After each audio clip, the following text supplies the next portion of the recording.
Mismong si Pangulong Marcos nagulat nang biglang hamunin ni Senator Rapi Tulfo si Vice President Inday Sara base sa balitang kumakalat. Nasabon ni Rapi Tulfo si Vice President BP Sara kasunod sa isyong hinaharap na di totoong may korupsyon sa PTA ng eskwela.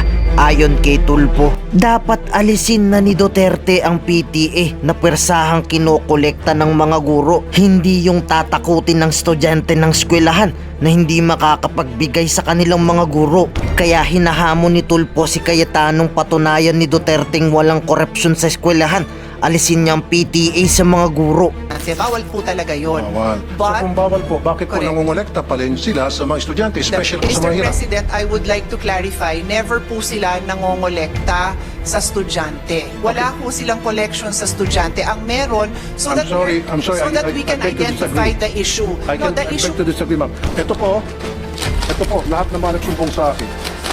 sir, the issue, I don't These are the list of parents na nagsumbong sa akin iba't ibang eskwelahan sa buong Pilipinas na kung saan sila po ay sapilitang kinukolektahan. Ang concern ko lang po talaga, for the longest time. May I just, before the gentleman proceeds? No, we have to be accurate on it. Okay, sige. 718 700. Like I said, I don't have any problem whatsoever pagdating po sa budget ngayon for 2024 para sa DepEd. Wala po tayong question dyan. Regardless, kahit na po medyo kumulang, wala pa rin po ang problema. Para maging klaro po tayo. Ang problema ko, ang issue ko lang po kasi, for so many years po, sa programa ko sa Wanted sa radyo, palagi po ako nakakatanggap ng reklamo mula sa mga magulang ng mga estudyante sa elementary at high school na karamihan sa kanila ay mga mag-aaral, mga magulang mag-aaral ng mga security guard, kasambahay, factory worker, na sila po ay naobliga mag-contribute na required ng eskwelahan through PTA para sa iba't ibang mga pangangailangan tulad ng electric fan, tulad ng jobos, tulad ng bond paper, tulad ng pambayad para sa sweldo ng security guard, sweldo ng janitor, para sa utility bills, etc., etc., etc. Na hindi po dapat dahil meron man po talaga budget ang DepEd dyan through the MOOE. Now, paano po nakukolekta itong perang ito? Para magkaroon po tayo ng idea lahat. Ang nangyari po ay dinadaan sa PTA, Parents Teachers Association. Now, pag start po ng school year, nagpapatawag po ang PTA ng General Assembly. At pagdating po dun sa General Assembly, magbobotohan sila muna ng mga officers. Right after na magboto po yung officers, ang next agenda agad ay maghahanap sila ng proyekto. Kailangan nila mag-identify ng proyekto para sa eskwelahan. At ano po yung mga proyektong yon? Yun po yung mga gastusin na akin pong binanggit. Okay. Now, I want to put a stop to it. I really do. As much as possible during my watch as a Senator of the Republic. Pero, napagsabihan po ako noon na kung gusto ko pong baguhin yung polisiya ng pangolekta sa PTA, gumawa po ako ng batas. Now, I don't have to. Dahil nakita ko na po, very clear na sa akin, na meron naman pala talagang batas. Kaya lang, yung batas na yun ay hindi na-implement. Republic Act 4206 noong 1965 na inakyan, which prohibits collection and even voluntary or otherwise from elementary schools sa public schools, except for Red Cross, except for in fact, the only ones that was mentioned was Red Cross. Now, noong 1969, RA 5546 was enacted para ma-amend, may I ask the goods. Bawal po talaga yun. So But, kung bawal po, bakit po Correct. nangongolekta pa rin sila sa mga estudyante, especially po sa Mr. mga hirap? President, I would like to clarify, never po sila nangongolekta sa estudyante. Wala po silang collection sa estudyante. Ang meron, so I'm that, sorry, we I can beg to identify disagree. the issue. I No, can the I issue, beg to disagree, ma'am. Ito po, lahat naman nagsumbong sa akin. sir, the issue, I don't These are the list of parents na nagsumbong sa akin iba't ibang eskwelahan sa buong Pilipinas na kung saan sila po ay sa pilitang kinokolektahan ng mga electric fan at kung ano pang mga gamit sa eskwelahan na meron man pong budget sa MOE ang DepEd for those things. Yes. Mr. President, first of all, may I request that that list is Yes. submitted I'll be so more than that happy to we give it can give it to DepEd kasi I believe they have committed in the hearing pa lang na any violation po, iimbestigahan naman po nila. They made that commitment po. The only item left for the discussion on the floor right now is yung authority mismo ng PTA. So any direct contribution o collection sa estudyante, talaga kung iimbestigahan nila. So tama, ang pagkaintindi ko, Mr. President, sa issue is, so si PTA ba pwedeng mangolekta? And ang sinasabi po sa atin ng DepEd, the policy since 1969 has been to recognize the PTA's authority to decide among themselves. They have their own rules, they have their own guidelines to do their fundraising, that is a generic term that I'm using, among the parents. Hindi to sa bata. Hindi apektado yung pagpasok ng bata, hindi apektado ang grade ng bata. Bakit ginagawa ng parents yun? Kasi kulang ang pondo. Yung sinabi ng ating kasamahan na nasa MOOE yan, meron yan pambili ng electric fan, dagdag ko na rin doon, ano yung mga kakulangan, di ba? Yung pagpaganda ng garden, driveway, entrance, kung ano pa man. Lahat naman po yan nilalagyan ng MOOE. Pero if I may call the attention of our chairman, talaga naman wala na ho tayo, nagbibigay ho tayo ng maraming pondo, but hindi ho talaga nakukumpleto, no? In fact, ako na magsasabi, because baka may magtanong, yung mga repairs, no? Pagpalagay mo ng may electric fan dun sa loob ng classroom, o di kaya yung picture na pinakita ni Senator Bongo, medyo bumagsak yung kisame, lahat po yun falls under repairs of basic facilities. Pero natanggalan po yan ng pondo, na ilipat po sa ibang pondo yan, hindi ho ng Senado. So may mga issue pong ganyan. I think, I want to assure our colleague that hanggat makakaya, sinusuportahan ng ating chairman yung ating recommendation to increase the MOOE. So that basic principle, I think everyone in the Senate supports his honor, na mapondohan sana ng lahat na yan. So, remaining na lang po yan kung ano ho, hanggang saan ang kakayahan ng PTA to among themselves decide to fundraise parent to parent. I cannot add to my answer kasi yan po ang policy. Hindi ko naman ho kayo bobolahin, Mr. President, na iba yung policy. Yan po ang policy na ginagamit po nila. So kung may recommendations, suggestions ang ating kasamahan, this representation is happy to relay at nandito naman ang DepEd para pakinggan ang mga suggestion ng ating kasamahan. Thank you, Mr. President. Thank you, good sponsor, Honorable Congresswoman Pia Cayetano, Senator Pia Cayetano, sorry. Thank you. Pero gusto ko lang pong balikan, Mr. President, Your Honor, yung sinabi mo, it's been a long time practice. Tama? Policy po. Policy, okay, sige. I stand corrected. It's been a long time policy na pinapractice sa DepEd for so many years na hindi ka, ilan sa atin hindi pa pinapanganak dito. Of course, ako pinanganak na ako dyan. Pero dapat, a policy should be dictated by the law. So is there a law na kung saan sinasang-ayunan ng policy na sinasabi nyo matagal na pinapractice ng mga taga-DepEd? Dapat lahat ng mga bagay na ginagawa sa ating mga eskwelahan, lalo sa DepEd na who's receiving lots and lots of budget by the billions, dapat nandoon nakasaad sa batas. Hindi Yes. pwede po silang gagawa-gawa ng sarili ng policy na wala po sa batas. Dapat lahat po ng polisiya nandoon po. Mr. President, may I respond to that statement? Mr. President, as I said, no, kaya ho ako nag-abalang ipaliwanag na ang PD 603 is a very broad law intended to protect the rights of children. Kaya nga po Child and Youth Welfare Code ang pangalan nito. And there is just one chapter on home and school, which is only 2 articles. So, dito po sa articles na to, at binasa ko naman on record, yung pag-create ho ng PTA, wala na hong detalye yun.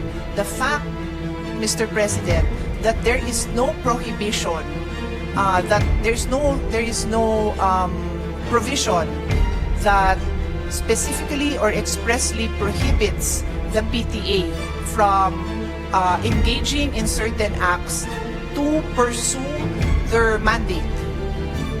Yes, there is.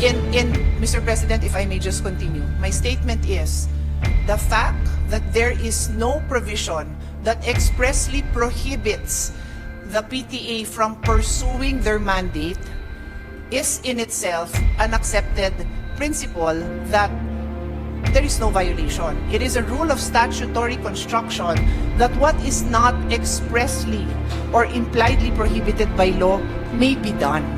So yan po ang ating statutory constructions when it comes to prohibited acts. So pag sinabi po natin bawal ito, then we need to produce that law that prohibits it. And so we do have yung dalawang RA na binanggit naman ng ating kasamahan. Meron nga hong RA na nagbabawal. Yes. But that is why I have been repeatedly explaining that since 1969, ang implementation ng ating DepEd dito, they believe that they have been implementing this in the true spirit of the law na nagsasabing bawal mangolekta sa bata.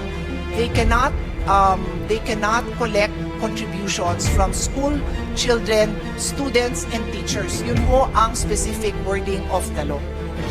Bawal mangolekta sa bata.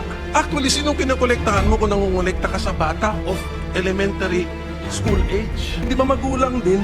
In-enumerate ngayon yung purpose ng PTA. Wala po dun. Libre na nga ang matrikula, pero kung yung hinihingi ng contribution ay higit pa sa libreng matrikula, kawawa rin naman. Pero it defeats the purpose na para hindi po magkaroon ng dropout, para ma-entice yung mga magulang na mga mahirap, mga estudyante, mga mahirap na magulang, may mga estudyante, na papasukin sa eskwelahan ng kanilang mga estudyante dahil wala namang kain sa bahay. Diba? Para naman mabusog pagdating sa eskwelahan. Pero pagdating naman sa eskwelahan, kukolektahan mo ng kung ano-ano. Then, yung iba pala sa kanila, yung mga sumbong sa akin, Sir, naglalakad na nga lang po ako 2 kilometro kasama pong aking tito. Wala po akong pampamasahe. Pudpud na nga po yung aking tsinela, sapatos. Pagdating doon sa school, ine-expect kami po ay magbigay ng para sa electric fan. Ito pa po, para sa kalaman na marami. Kuminsan, pinapahiya pa po yung mga estudyante. Nagkakaroon po ng group chat. Nakalista doon sa group chat, sino-sino yung mga nagbigay at sino-sino pa hindi nakapagbigay. So yung mga hindi nakapagbigay, peer pressure, is either gagawa ng remedyo para makapagbigay, masama sa listahan, matanggap ng grupo, or hindi na napapasok kasi napapaya sila, magda-drop out na lang. Sayang yung feeding program. So, what I'm trying to say here, Mr. President, napakasimple lang naman Okay lang may PTA. In fact, wala akong against sa PTA. Use it properly. Dapat yan, talagang nababantayan ng DepEd. Dapat yung PTA, gamitin lamang yan para pag-usapan po yung pong mga problema ng mga estudyante at mga guro para tingnan at i-monitor yung mga activities ng mga estudyante, yung kanilang academic performance. And this is the truth. Your Honors, siguro meron kang estudyante sa public school, may anak ka ba? Maybe wala. Or maybe may staff ka na nag-aaral sa public school because marami akong staff nag-aaral sa public school here in the Senate saka sa RTA at lahat sila nagsasabi na talagang pinipilit yung kanilang mga estudyante magbigay sa kontribusyon. Pag hindi ka nag-contribute, anong consequence? Hindi ka na maging paborito ng teacher. Ikaw ay pwedeng maiwan, ikaw ay mag-scrub ng sahig. Ikaw ang mag-erase ng mga nakasulat sa blackboard. Marami pa pagawa sa iyo. Pero kung ikaw nag-contribute, go home ka na, maganda pa ang grades mo. Yan po ang padalas na mangyari sa iba't ibang mga eskwelahan. At yan po documented. At yan po in-interview ko po lahat ng mga staff ko na may mga estudyante sa public school na nire-require po talaga sa PTA pa lamang, binoboto na agad kung ano yung mga pwede mai-contribute, ano pwede may ayos sa eskwelahan. Just imagine, Mr. President, Your Honor, every single year, kailangan mag-contribute ang mga estudyante para sa electric fund. Eh kung ipunipunin natin yung contribution sa electric fund every year, eh siguro baka marami ng warehouse ng electric fund yan sa DepEd kung saan magdinadala yung electric fund. My question also, Mr. President, Your Honor, di ba meron pong MOOE para dyan sa electric fund na yan? Ba't kinakailangan pa pagbayarin yung mga estudyante sa electric fund, sa jobos, sa pintura, sa bond paper, maging sa, ito pa po, sweldo sa security guard, sweldo sa janitor, pati ba naman sa kuryente. And I understand, Mr. President, Your Honor, Madam, meron po tinatawag na Special Educational Fund ang LGU. In fact, ang LGU nagbibigay din ng pera sa DepEd, Mr. President. Sana pupunta yung SEF. Now, my question is, maaari siguro ang problema hindi nakakarating sa mga eskwelahan ang MOOE. Saan na pupunta yung MOOE? Kailangan siguro i-audit natin yung MOOE. Yan po ba ay nakakarating ng tama o baka naman nakakarating sa mga eskwelahan pero hanggang sa principal lang?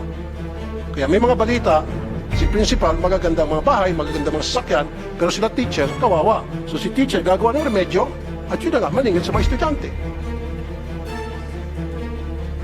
Kaya nga po, sabi pa nga ng mga nakakausap ko po, dun sa mga listahan, I think we interviewed more than 100. Sabi, kaya nga po kami pumunta sa public school dahil wala po kami pambayad sa private school.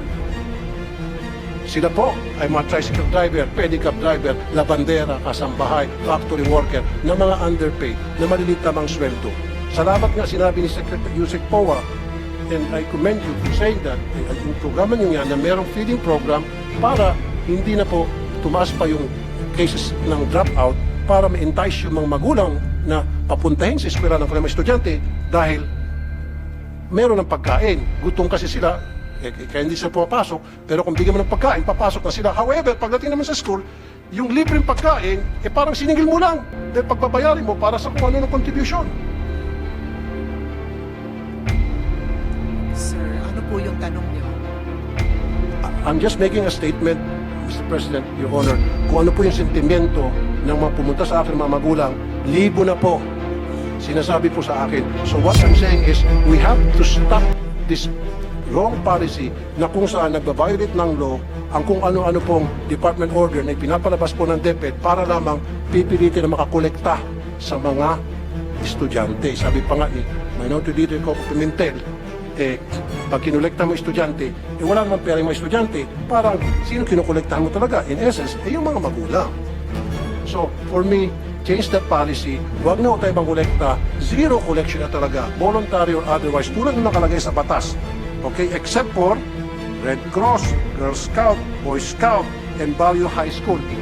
Let's stick to what the law says.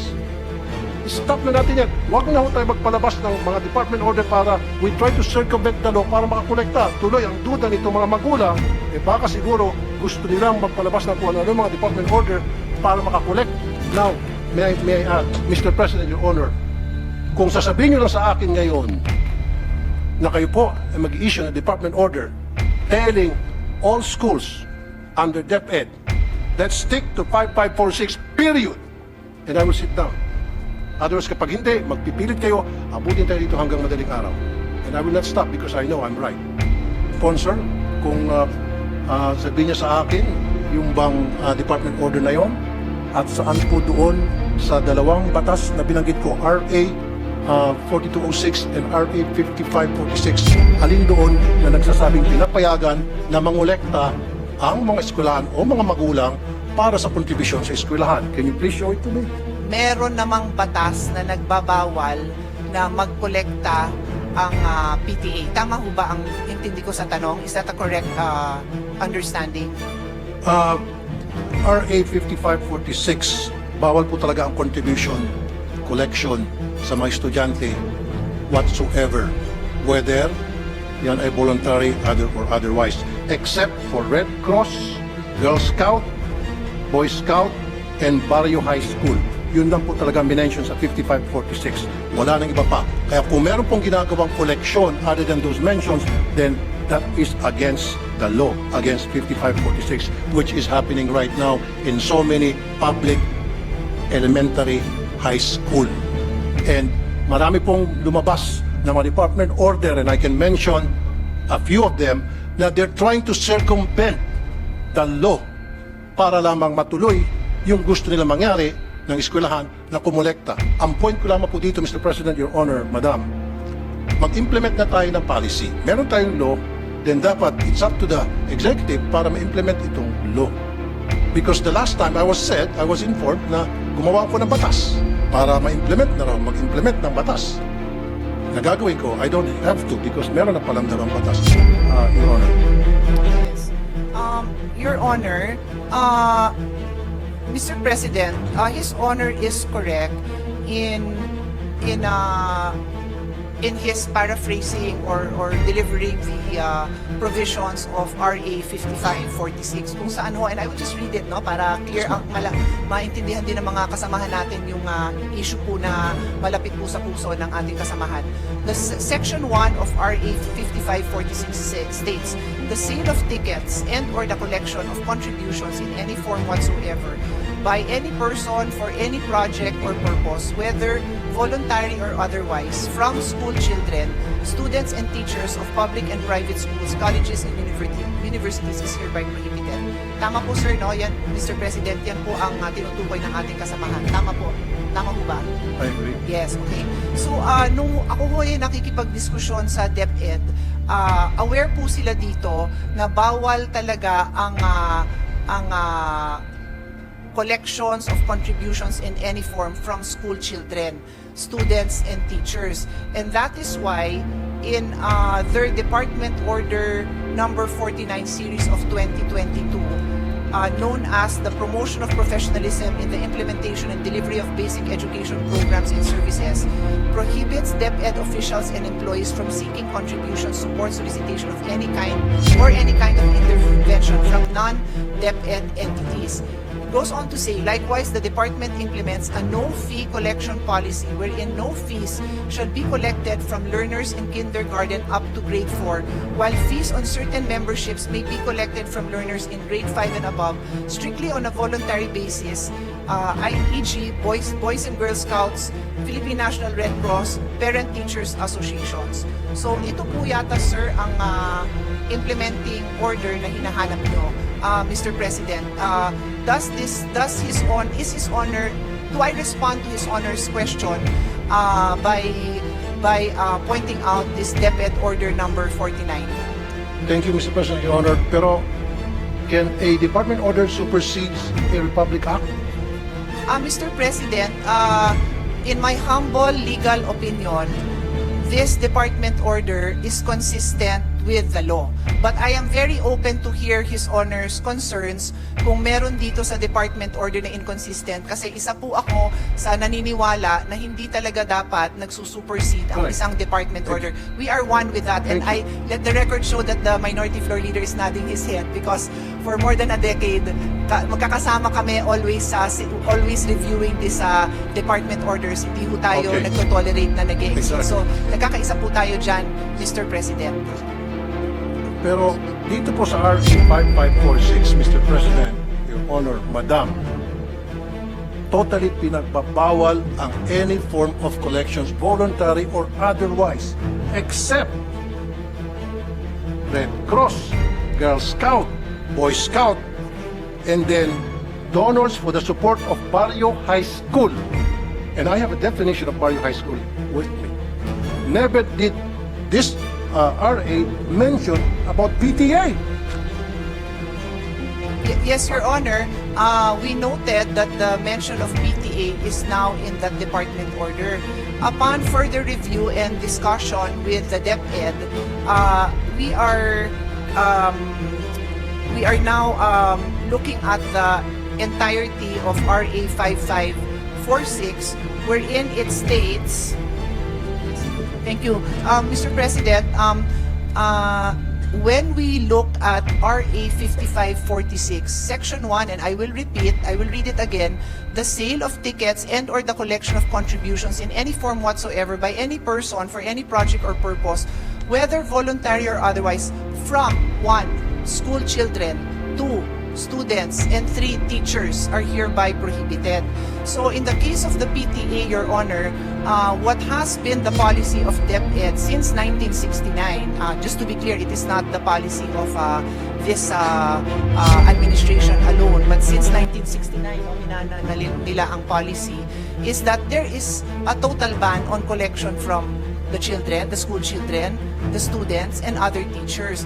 But they recognize PTA as a separate entity that on their own have their own rules and guidelines and may on their own come up with fundraisings that are voluntary in nature. Fundraisings. Okay. Well, just to be clear, Your Honor, that is my own choice of words, That's Mr. your own President, choice of in fundraising. No? I use it generically po, Madam, Mr. President. meron ba diyang batas na kung saan batas tayo dinidefine ang meaning and function ng PTA? Alam niyo po ba yun? Dito meron? sa RA 5546, wala akong banggit Wala. ng PTA. Tama. Wala Pero I will ask DepEd if there are No, any don't other. ask DepEd. Ako I nang don't bahala. need to know. Okay. Ako nang bahala. Yes, Mr. President. PD 603, December 10, 1974, dinefine ang meaning ng PTA. At nowhere here na nagsasabi ang PTA pwedeng mangolekta. Ang sinasabi dito, ang PTA isang programa, samahan, na para tulungan ng mga estudyante sa kanilang academic performance. Kung ano mga problema ng estudyante, anong problema ng mga magulang at teachers tungkol sa estudyante to enhance their participation sa eskwelahan, yun po yung purpose. Look at PD 603, ma'am. I'll give you a minute. PD 603, December 10, 1974. It is a forum being provided by the law para yung mga magulang at ng mga estudyante at guro ay magkaroon ng pagkakataon mapag-usapan yung welfare ng mga estudyante. Yung pong pinakabuod. Never doon sa PD na yan did mention na pwedeng mangolekta ang PTA ng contribution o collection para sa mga proyekto ng anumang mga proyekto sa isang eskwelahan. Mr. President, I will respond to his Honor's observation on the definition of PTA. Umpisahan ko po kung ano itong PD 603. No? This is the Child and Welfare Code. Familiar po tayo dyan. It's basically a law that governs, is meant to protect children. And Section 77. Section 77, just to be clear, malawak po itong batas na ito kasi ito din ho ang naging foundation ng Foster Care Act na naging basis ng mga amendments natin on foster care laws. It's a very general law, quite detailed, no, in various ways of protecting children. So there is a section on home and school, chapter 2 po ito. And Article 77, as his honor correctly points out, mentions Parent-Teachers Association. It states every elementary and secondary school shall organize a Parent-Teacher Association for the purpose of providing a forum for the discussion of problems and their solutions relating to the total school program and for ensuring the full cooperation of parents in the efficient implementation of such programs. All parents who have children enrolled in a school are encouraged to be active members of its PTA and to comply with whatever obligation and responsibility such membership entails. Parent-teacher associations all over the country shall aid the municipal and the local authorities and school officials in the enforcement of juvenile delinquent control measures and in the implementation of programs and activities to promote child welfare. Mr. President, in response to His Honor's concern or conclusion that the Parent-Teachers Association do not have the authority to collect. Tama ho, no, sir? Mr. President, that is the question, no? That the Parent-Teacher Association, by definition here in PD 603, do not have the authority to collect. That is the question, Let me correct? rephrase what I said. Mr. President, Your Honor, I want a clear definition in our law that states that the PTA is allowed to collect contributions, voluntary or otherwise. Saan po sa ating konstitusyon, saan po sa ating batas. Yung po gusto ko para maging malinaw po sa ating lahat. Yes, Dapat po understood. nandito, meron po ba? In fact, ang nakita ko naman po, definition ng PTA, which is, sabi mo, very vague, general, is PD 603, pinakamalapit. However, din sa PD 603, hindi po sinasabi na ang PTI ay binuo para mangolekta sa mga estudyante, ang mga eskwelahan. Mr. President, Your Honor, Madam. Ngayon ikaw bilang Pilipino, ano ang masasabi mo at reaksyon sa balitang ito? Mag-iwan ka ng komento sa ibaba at atin pong babasahin isa-isa.